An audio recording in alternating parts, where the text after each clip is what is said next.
We moved in November, and the snow started 3 days later. I haven't seen the ground since. This wasn't supposed to happen. So it's New Year's Eve, and I've been sitting here trying to figure out how to talk about this year. Because honestly, it doesn't feel like 1 year. It feels like two completely different lives. For most of 2025, I lived on Long Island, in the suburbs. And now I live on a farm in the Catskills with chickens and horses and more snow than I've ever seen in my life. I'm Ursula, by the way, and if you're new here, I'm a VP at a consulting agency, and I run an AI company. And now, apparently, I am a farmer. Or at least, I'm trying to be. I live here with my husband, Matt, my cousin Jen, and her husband, Carter. We bought 17 acres with 2 houses in the Catskills. But here's the thing. None of this was supposed to happen yet. We had a plan and a timeline. And then the plan changed. And then winter came early. And then everything we thought we knew about how this would go didn't. So this is my year in review. But it's not the highlight reel. It's the lessons.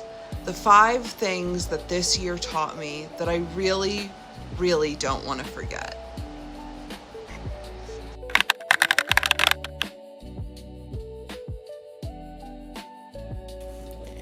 The 4 of us had been talking about doing this move and getting a farm for 6 months, maybe longer, honestly.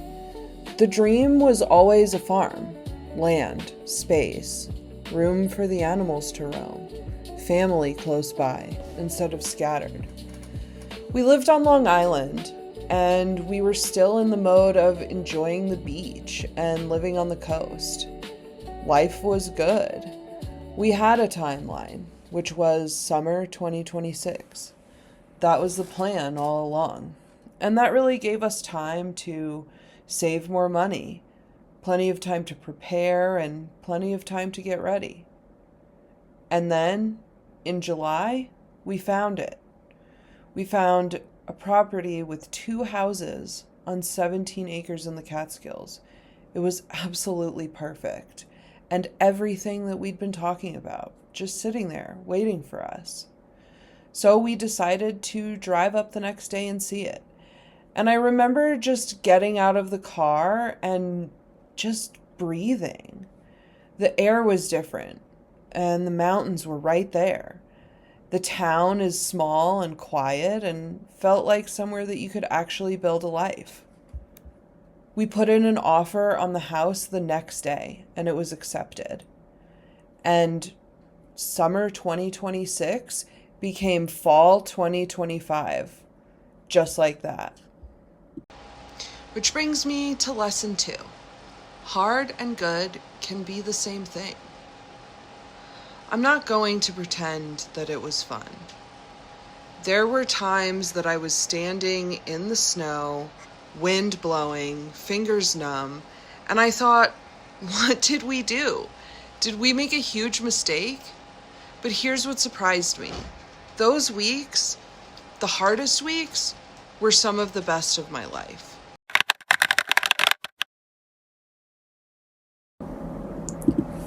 We were ready for the life. We had talked about it, planned it, dreamed about it for so long. I'd already been raising chickens in my backyard in the suburbs and in my dining room when they were really small. We were already building the skills and learning the rhythms. But we weren't expecting all of this to happen yet. We weren't mentally packed. We weren't emotionally prepared to leave.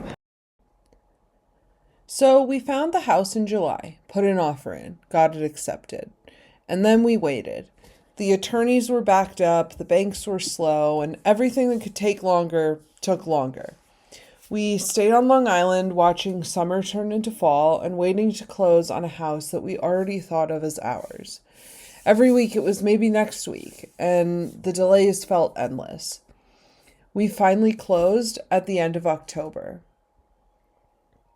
And then suddenly everything happened at once.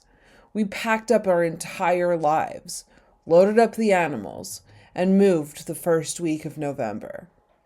And I remember thinking, okay, we made it. We have a month to get settled before winter really hits. A month to figure out how everything works up here. A month to insulate the chicken coop, learn the heating system, and find where we put our winter coats. We thought we had a month, but we did not have a month.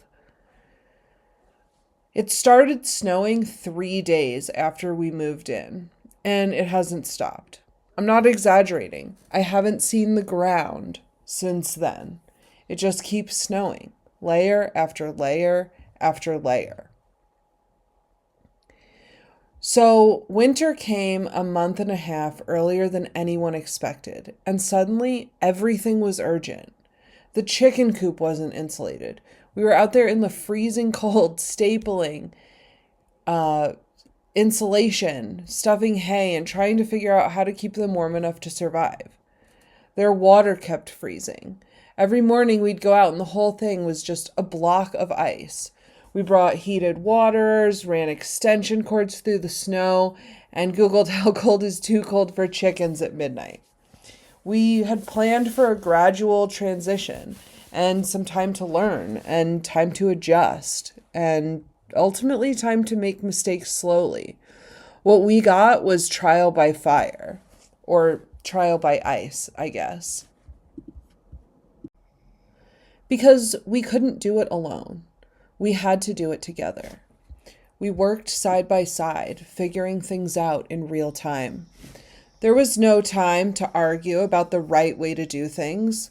We just had to do them and see if it works.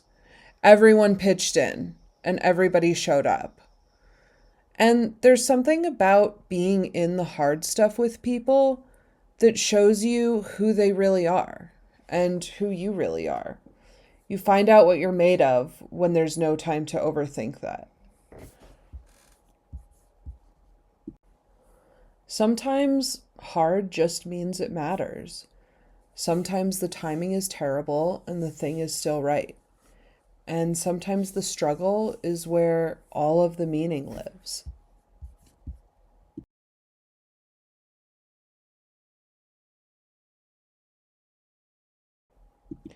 I got chickens a couple years ago, back when we were still on Long Island, still in the suburbs, still figuring out what we wanted our life to look like.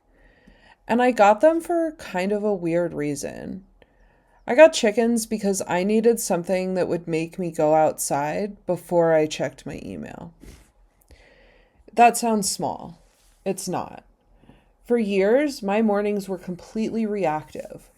I'd wake up, grab my phone, and immediately start responding to everyone else's priorities. Emails, Slack messages, whatever crisis was loudest. By the time I'd had coffee, I'd already given away the best part of my brain to other people. I was productive, but I wasn't grounded. I was getting things done, but I wasn't taking care of myself. And the chickens helped me find my way back there. Not because chickens are magic, but because they don't care about my priorities. They don't care that I have a big presentation. They don't care that a client is upset or my to-do list. They just need food, water, sunshine, and somebody to show up.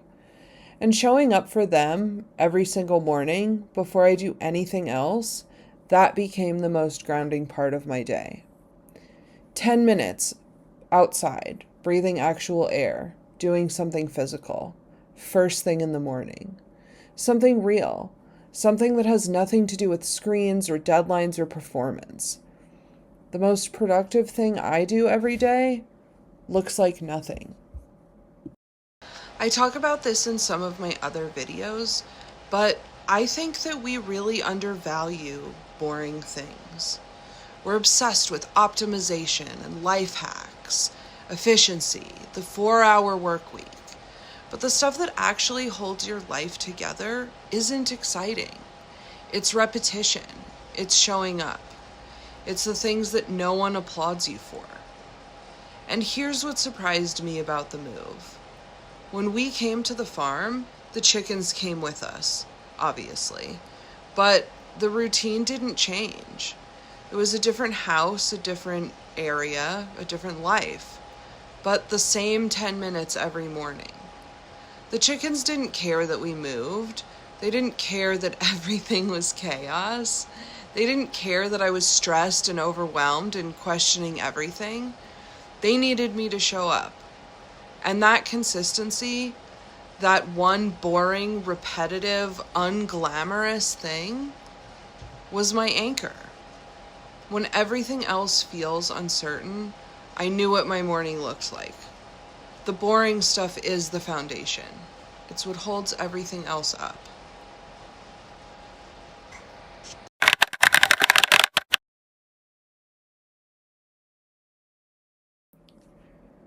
I've had dogs my entire life, and I always thought that I understood why.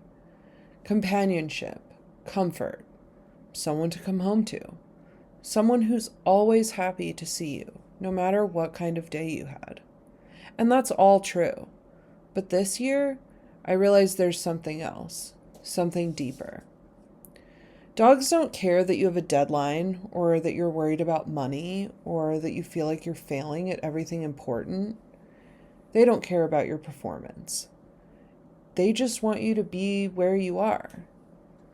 And there's something incredibly healing about that, about being needed in a way that has nothing to do with what you produce, nothing to do with how useful you are. Nothing to do with your success or if you're impressive or getting it right. On Long Island, my dogs were my anchor. When work got crazy, they were there. When I was anxious and spiraling, they were there. When I needed to take a break, but I didn't know how to let myself, they gave me a reason. They needed to go outside. They needed to eat. They needed me to stop staring at my screen and be a human being for a minute. They didn't fix anything. They didn't solve my problems. They just stayed. I didn't realize how much I needed something that needed me back. Not because I'm useful, not because I'm productive, just because I exist and just because I'm here.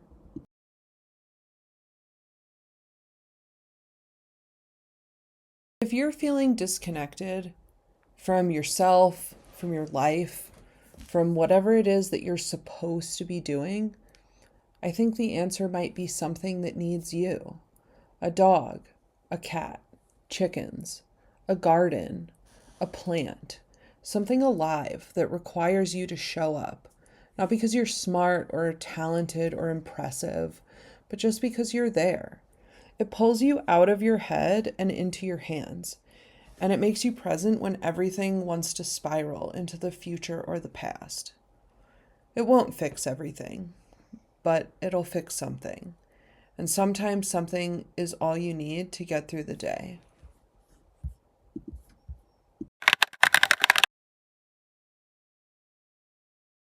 If you looked at my life on paper right now, it doesn't make sense.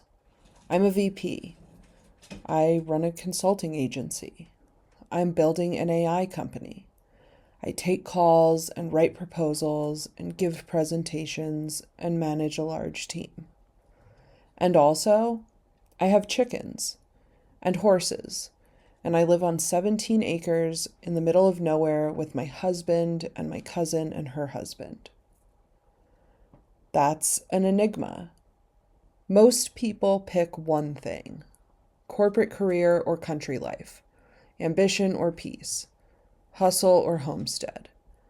But I don't want to pick. I want both. I want to build things that matter in the business world. And I want to walk outside and breathe mountain air and collect eggs from my chickens. I want the career and the farm, the meetings and the morning chores, the revenue goals and the quiet. For a long time, I thought you had to choose. I thought ambition meant sacrifice. I thought success meant giving up the things that made you feel alive. But I don't believe that anymore. You can want big things and still move slowly. You can be driven and also need rest. You can build a company and also build a fence. Ambition doesn't require speed, and success doesn't require suffering.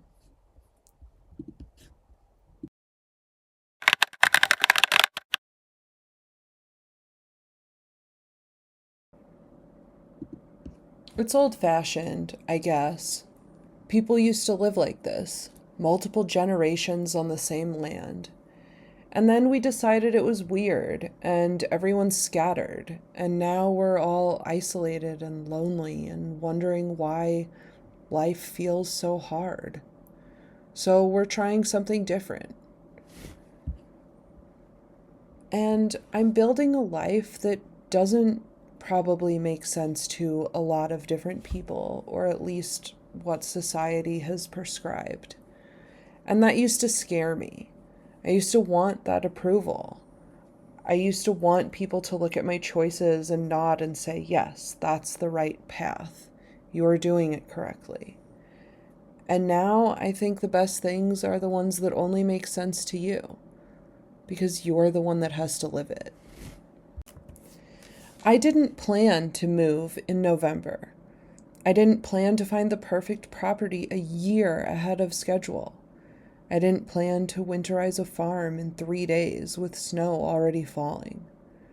But here's what I know now. The plan was never the point. The building is the point. The becoming is the point. So if you're in the middle of something that wasn't the plan, or if your timeline got wrecked and nothing is going the way you thought it would, keep going, because it might get better. The best things in my life right now are things I didn't plan. And I think that's how it's supposed to be. That the plan wasn't what happened. It was better. Happy New Year. I'll see you all next year.